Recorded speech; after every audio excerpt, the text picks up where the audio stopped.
ये तो सही है कि मुसीबतों से गुजरना पड़ा, कभी झुग्गी में रहना पड़ा, कभी सड़कों पर कपड़े धोने पड़े, कभी खाने को नहीं था, और फिर आप एक्सपोर्टर बनना चाहते थे।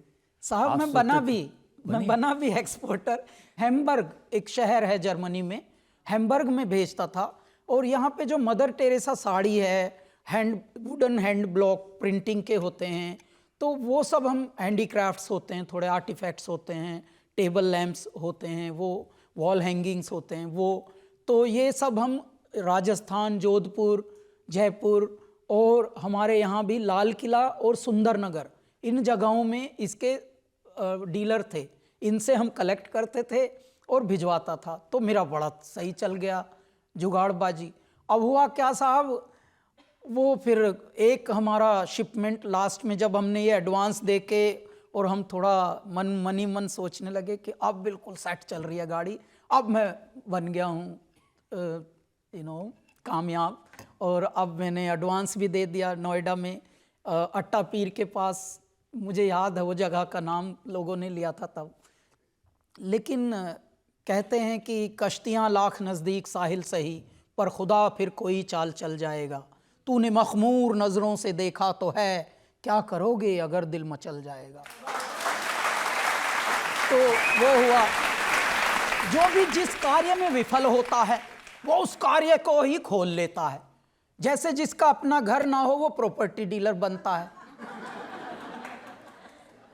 जो कभी आईएएस ना बने वो आईएएस बनाने का एक इंस्टीट्यूट खोल लेता है। अच्छा, दिल्ली में ये विशेष इसके ऊपर छूट भी है, दिल्ली को भगवान ने और वरदान दिया है, इसको मैं जुगाड़ नगर कहता हूं दिल्ली को।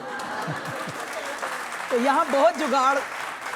तो मैंने जब जिस आयु में घर छोड़ा, उस आयु में पता भी नहीं था कि घर छोड़ने के बाद चुनौतियाँ क्या क्या आती हैं। तो ऐसा वाला काम हुआ कि छोड़ा था जुनून में घर, लेकिन वहाँ पर नून तेल लकड़ी नहीं अटका दिया कि पहले सरवाइव होके दिखा, पहले जिंदा रह के दिखा। तो कई बार तो साहब मैंने इतने ऑड जॉब्स किए हैं कि कई बार तो मैं साल साल तक मेरे भोजन का भी कोई ठिकाना ही नहीं था, क्योंकि ऑड टाइमिंग्स पे मैं जॉब करता था। अच्छा, जिनके पास कोई डिग्री नहीं होती उनका फिर कोई ना टाइमिंग होता ना कोई उनका शेड्यूल्ड होता, और उन पर सब लोग रोब झाड़ते हुए ही काम लेते हैं। तो वैसे से ट्रेनिंग हमारी अलग तरीके से हुई साहब। लेकिन ये सच है कि जब हर चीज़ में फेल हो गए तो फिर आपको लगा नहीं, इससे तो पुरोहित बनना ठीक है, और कर्मकांड सीखने के लिए चले गए ऋषिकेश। जी, जब मैं पक चुका था सारी चीज़ों से और अक चुका था, तब मुझे पिताजी की बात याद आई कि पिताजी आप सही कहते थे शायद।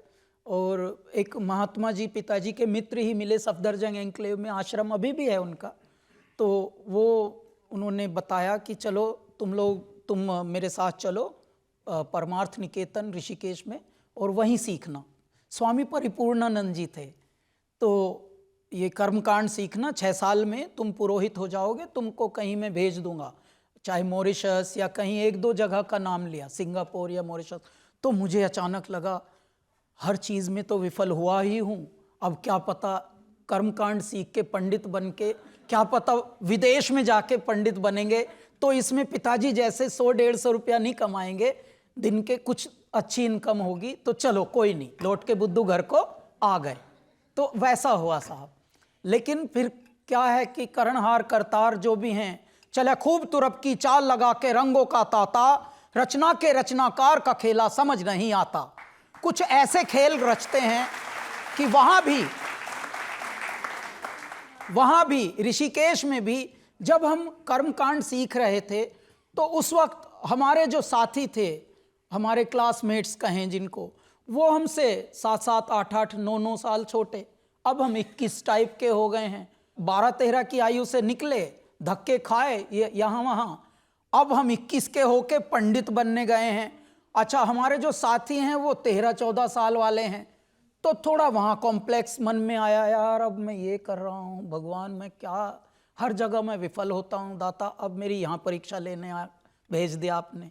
तो उसी वक्त सब सारी चुनौतियाँ जब इकट्ठी हुई थी, तभी हमने अपने आप को समाप्त करने का भी निर्णय लिया था साहब, इसको ठीक से बताइए ना कि गंगा में डूब गए थे आत्महत्या करने के लिए। हाँ, पूरा हमने डूब गए थे और कुदरतन बात है कि हम अब जिंदा हैं, आपके समक्ष हैं और किस रूप में हैं ये भी आप बड़ों का आशीर्वाद है। ये हुआ साहब। एक बात और मन में कुमला रहा था जो जिससे मन, वो ये थी कि परमात्मा, मैं ऐसे समय में ऐसी जगह पे जन्मा हूँ जहाँ बहुत ही असंवेदनशील लोग रहते हैं और उसके बाद भी आपको बन के रहना है, होके नहीं, इन सब के साथ बन के दिखना है।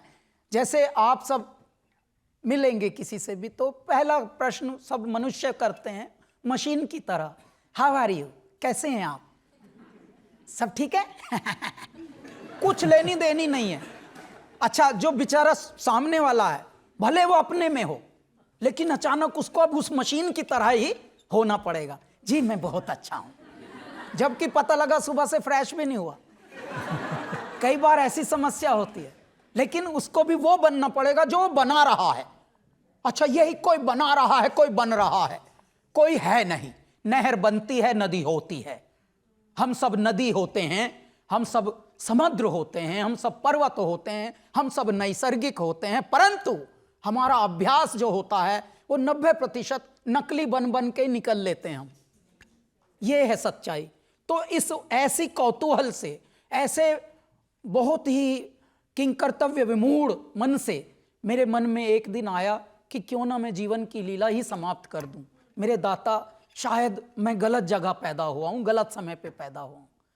तो कूदे और पीछे से कोई हमारे ही छात्रावास का सीनियर कूदा और मुझे निकाल के, थोड़ा मैं बदहवास था, पूछने लगे कि तुझे तो तैरना नहीं आता, तो फिर तू क्यों कूदा, तू मरने गया था क्या?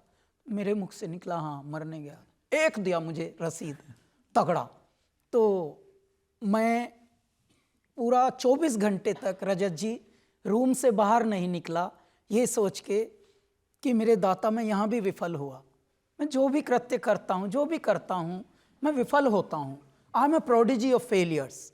मैं शायद विफलताओं की ही उत्पत्ति हूँ मेरे दाता। तो मेरे जीने का समझ नहीं आ रहा, मैं क्यों हूँ, मुझे आपने क्यों जन्माया है। तब तक ये प्रश्न चलते थे मन में। आज लेकिन उसके इतने उत्तर दिए हैं मेरे दाता ने, इतने कि मैं तो कहूँगा कि मूल तो छोटा होता है, ब्याज ही इतना कर दिया कि मूल याद ही नहीं आ रहा।